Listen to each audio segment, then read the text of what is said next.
Welcome back, Troglodytes, to the Trade Tuesday series. Last week, I shared a story of an original owner for a Fender Lead 1, but what do we have this week? First off, let's start with some honorable mentions. I was offered a Cherry Sunburst Challenger, a pre-lawsuit 70s Ibanez Les Paul, a Gibson SGJ, but I ended up trading with someone that I've dealt with before. He seemed rather keen on getting this instrument and made me 4 different offers. One was a mid-2000s Fender Precision bass, but he also offered 3 different amps, a Mesa Rectoverb Combo, a 72 Twin Reverb, and a 2005 59 reissue Basement amp. I don't know about you guys, but that was a pretty tough choice for me.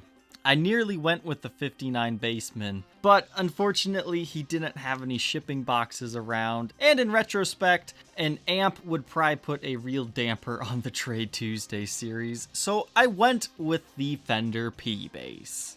Since we were unable to meet locally, I did have to pay shipping costs this time, so the next time we sell an item, I'll have to subtract $40 from that price.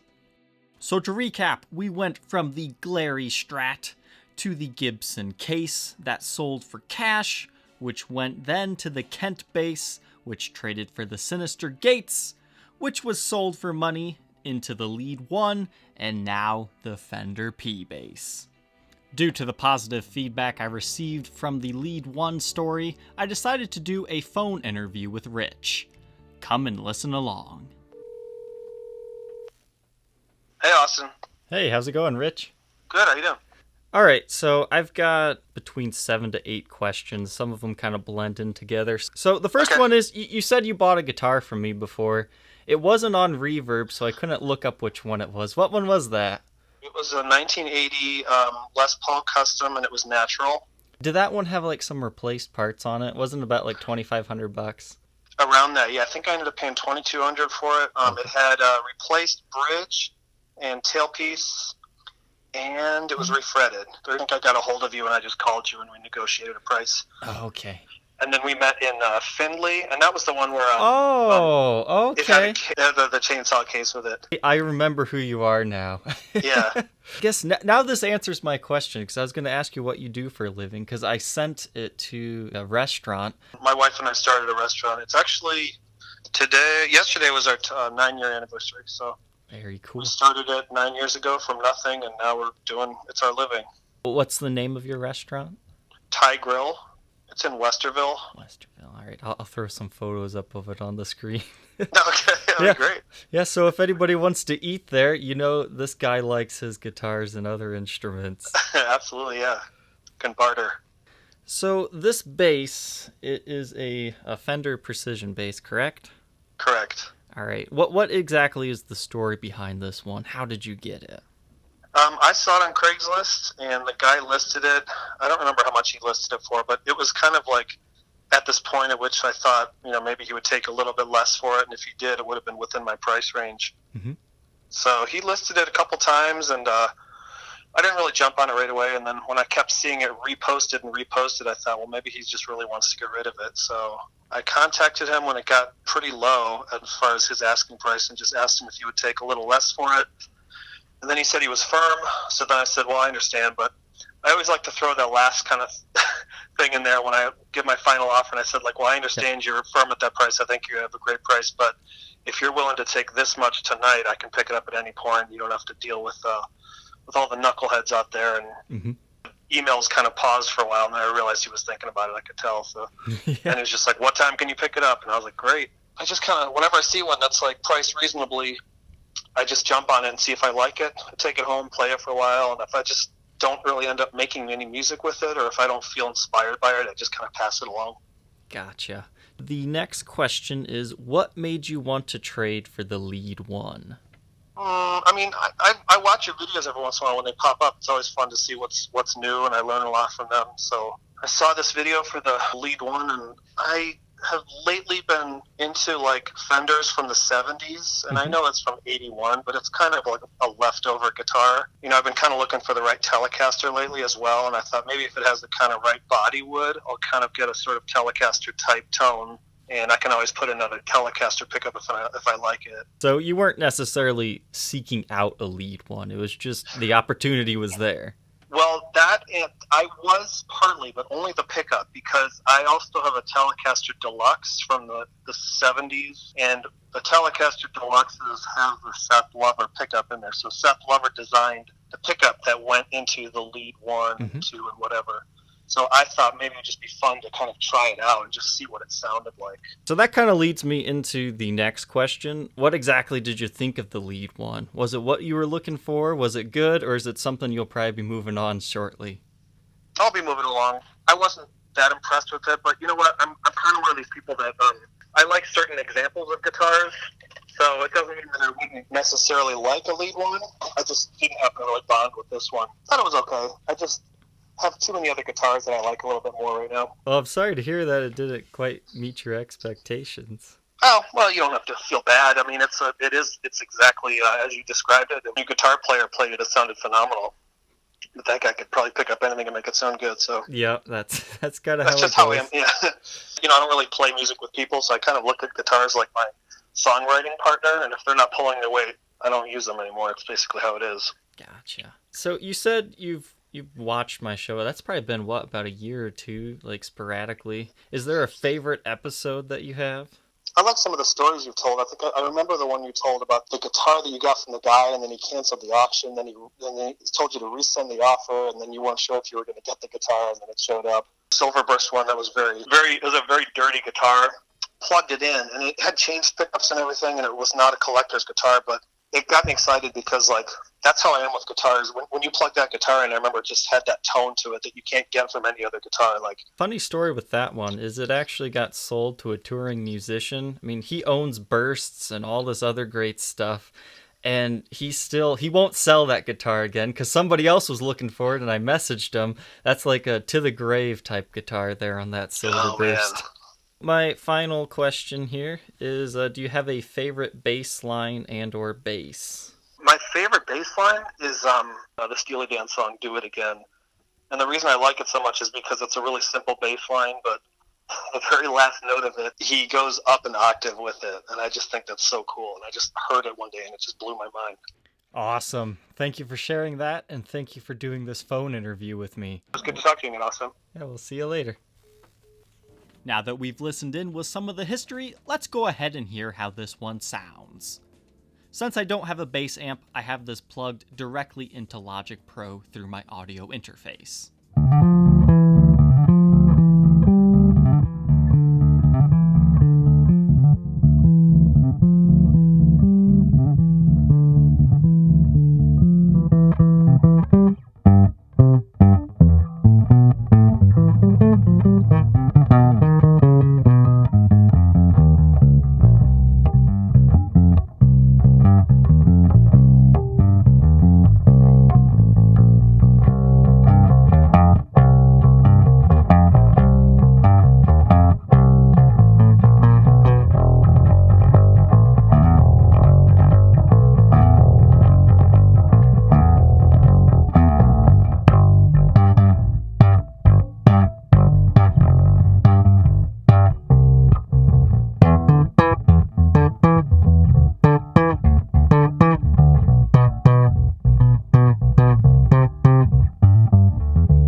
Hope you enjoyed learning about some of the history Rich had with this guitar, as well as hearing some basic bass tones out of it. But let's do a little bit of history of the P bass in general.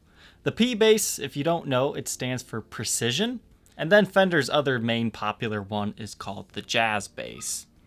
This model was first introduced in October of 1951, and it looked really different from the way it does today. It was kind of like a Telecaster blended into a Stratocaster-like shape, So the pickguard would come up on this side of the horn, and then, similar to a telly, it would have a metal plate for the controls. Instead of the split pickup here, it would also just be one, kind of like a neck pickup for a Telecaster. And you would also have those sweet ashtray covers over the pickup and the bridge. And I think that's what makes vintage basses look really cool, and it's why I love that Kent bass that I had previously in this series. But now I want to talk about bass guitars in general. I used to think bass, oh, that's just boring guitar, right? You just doop, doop, doop. But no, it's really not. If you haven't picked up a bass and started to learn some of like the famous bass lines and try to recreate some of their sounds, the bass is a lot harder than it appears to be, but you can do so much with it. I give a lot of my passion towards wanting to learn bass and playing bass more to Davey504 here on YouTube.